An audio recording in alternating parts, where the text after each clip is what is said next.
Shalom, selamat pagi saudara-saudariku yang dikasihi Yesus Kristus Sang Putra Allah. Kita bertemu lagi dalam Renungan Pagi yang dibawakan oleh Pendeta Drison Ginting dengan tema khas Bersama Allah di Waktu Fajar. Semoga firman Allah bersama Anda sepanjang hari. Shalom saudaraku, renungan kita pada hari ini, Rabu 9 Februari 2022 dengan judul Misi Kristus didorong oleh kasih Bapa. Ayatnya di dalam Yohanes 3 ayat yang ke-16. Karena begitu besar kasih Allah akan dunia ini, sehingga Ia telah mengaruniakan anaknya yang tunggal, supaya setiap orang yang percaya kepadanya tidak binasa, melainkan beroleh hidup yang kekal. Bahasa apa yang dapat secara tegas menyatakan kasih Allah bagi keluarga manusia, seperti yang diungkapkan oleh anugerah putra tunggalnya untuk penugasan kita, yang tidak bersalah menanggung hukuman dari yang bersalah. Pernyataan kasih Allah kepada manusia berpusat di salib. Lidah tidak bisa menguraikannya, pena tidak bisa menggambarkannya. Pikiran manusia tidak bisa memahami sepenuhnya. Memandang salib Kalvari, kita hanya dapat berkata, Tuhan begitu mengasihi dunia, sehingga Dia memberikan anaknya yang tunggal, sehingga barang siapa yang percaya kepadanya tidak akan binasa, tetapi memiliki hidup yang kekal.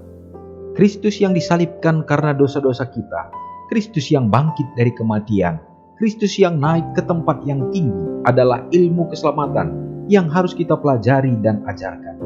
Inilah kebijaksanaan yang tak terbatas, kasih yang tidak terbatas, keadilan yang tidak terbatas, belas kasihan yang tidak terbatas, kedalaman kekayaan baik dari hikmat dan pengetahuan tentang Tuhan.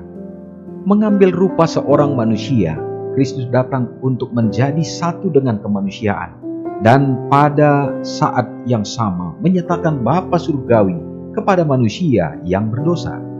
Tema favorit Kristus adalah karakter Bapa dan kasih Allah yang berlimpah.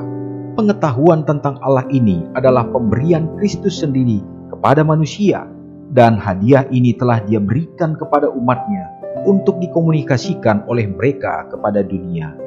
Orang muda telah dibeli dengan harga yang mahal, yakni darah anak Allah.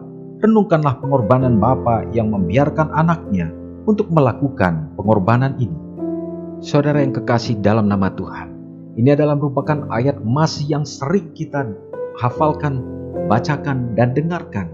Bagaimana menyatakan besarnya kasih Allah akan dunia ini, sehingga Ia mengaruniakan anaknya yang tunggal, dan menjadi pengharapan bagi kita. Setiap orang yang percaya kepadanya tidak akan binasa, melainkan beroleh kehidupan yang kekal. Inilah yang membuat kita tetap setia, hidup di dalam iman kerohanian kita.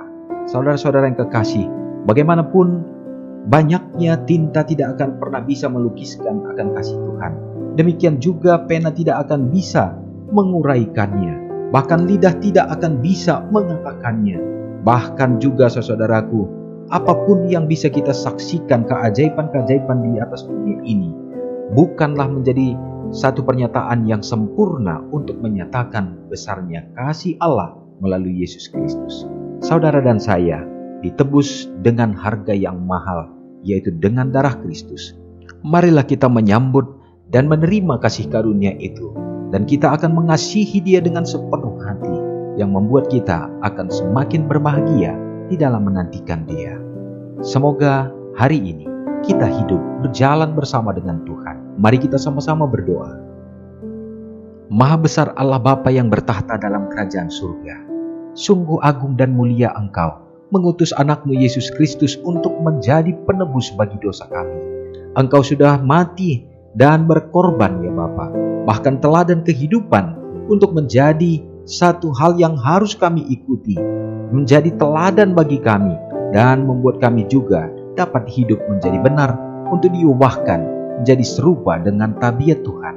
Bapa, biarlah kiranya Tuhan menolong kami di sepanjang hari ini, supaya kami selalu bergantung kepadamu, berpengharapan untuk menantikan kedatangan Tuhan. Hari ini ya Bapa, biarlah kasih-Mu menjadi bagian kami. Curahkan berkat-berkat yang berkelimpahan yang datangnya dari surga dalam semua usaha tangan pekerjaan yang dilakukan umat-Mu, baik yang berkebun, demikian juga yang berdagang, bahkan bekerja di kantoran. sebagai pengusaha, bahkan juga nelayan, dan pekerjaan-pekerjaan yang lain yang dijumpai tangan Tuhan pakai untuk menjadi saluran kasih ya Bapa. Biarlah itu membawa keberuntungan dan kecukupan dalam kehidupan.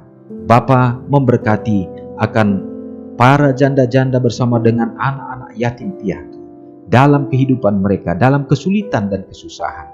Begitu juga orang-orang yang membutuhkan pekerjaan di masa-masa sulit sekarang ini.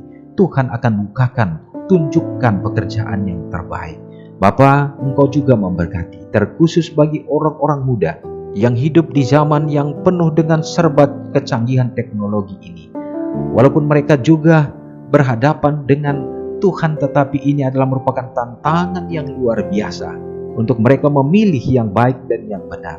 Tuhan kiranya menguatkan sehingga mereka dapat menjadi tiang-tiang bagi gereja Tuhan dan juga menjadi saksi-saksi kebenaran-Mu. Ya Bapa, berdoa bagi orang-orang tua yang sudah lanjut usia.